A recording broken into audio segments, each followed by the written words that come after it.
Derrota en Jai, cuidado con el anatema. El libro de Josué nos presenta uno de los episodios más impactantes y aleccionadores de la historia de Israel, particularmente en Josué 7:1. Este versículo relata cómo Acán, de la tribu de Judá, tomó del anatema, es decir, de los objetos que Dios había ordenado que fueran destruidos o consagrados para él tras la conquista de Jericó.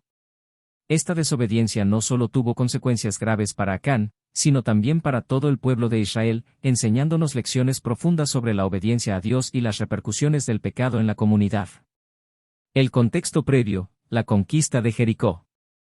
Antes del incidente con Acán, Israel había experimentado una gran victoria bajo el liderazgo de Josué. Tras cruzar el río Jordán de manera milagrosa, Dios los guió a conquistar la ciudad de Jericó, una fortaleza inexpugnable. Dios dio instrucciones claras a Josué y al pueblo. Tras la caída de Jericó, todos los objetos valiosos, como el oro, la plata y el bronce, debían ser consagrados al tesoro de Jehová, mientras que los demás bienes, incluidos los habitantes de la ciudad, debían ser destruidos. La victoria en Jericó fue total, y el pueblo de Israel vio el poder de Dios en acción. Sin embargo, Dios había advertido que cualquier violación de sus mandamientos respecto a los objetos consagrados provocaría su ira y traería maldiciones sobre el pueblo. Este fue el escenario previo a la desobediencia de Acán. El pecado de Acán, Josué 7:1.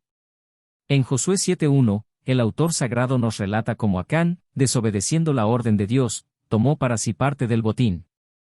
Específicamente, Acán tomó un manto babilónico, 200 siclos de plata y una barra de oro.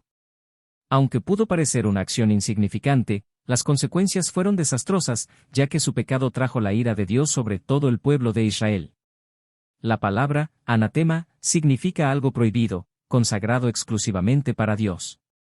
Tomar algo del anatema era una falta grave, no solo por el valor material de lo robado, sino porque representaba una violación directa de la santidad de los mandamientos divinos.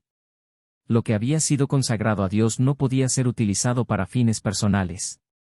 Las consecuencias del pecado, la derrota en Jai.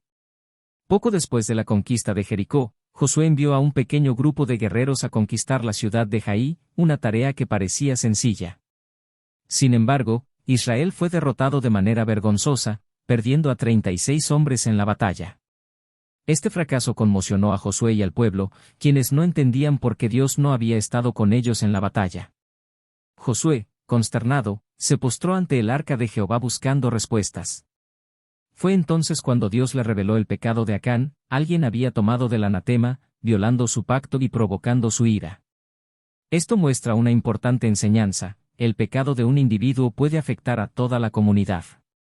La falta de uno tiene repercusiones espirituales y materiales para todos. El castigo de Acán, justicia y arrepentimiento. Dios ordenó a Josué que purificara al pueblo identificando al culpable. A través de un proceso guiado por Dios, Acán fue señalado como el responsable. Josué lo confrontó, y Acán confesó su pecado.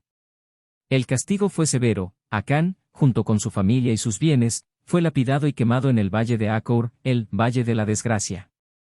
Este castigo puede parecer extremo desde nuestra perspectiva moderna, pero reflejaba la gravedad del pecado contra Dios en una comunidad consagrada a Él.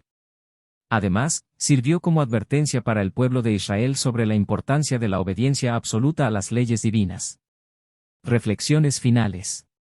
El episodio de Acán en Josué 7:1 es una lección poderosa sobre las consecuencias del pecado y la importancia de la obediencia a Dios. La desobediencia de un solo hombre trajo desgracia sobre todo un pueblo, recordándonos que nuestras acciones individuales pueden tener un impacto profundo en quienes nos rodean. También nos enseña sobre la necesidad de arrepentimiento y purificación en la vida del creyente. Cuando pecamos, es esencial reconocer nuestra falta, confesarla y buscar la restauración con Dios. Solo entonces podemos volver a experimentar su favor y victoria, tal como Israel lo hizo después de purificarse del pecado de Acán.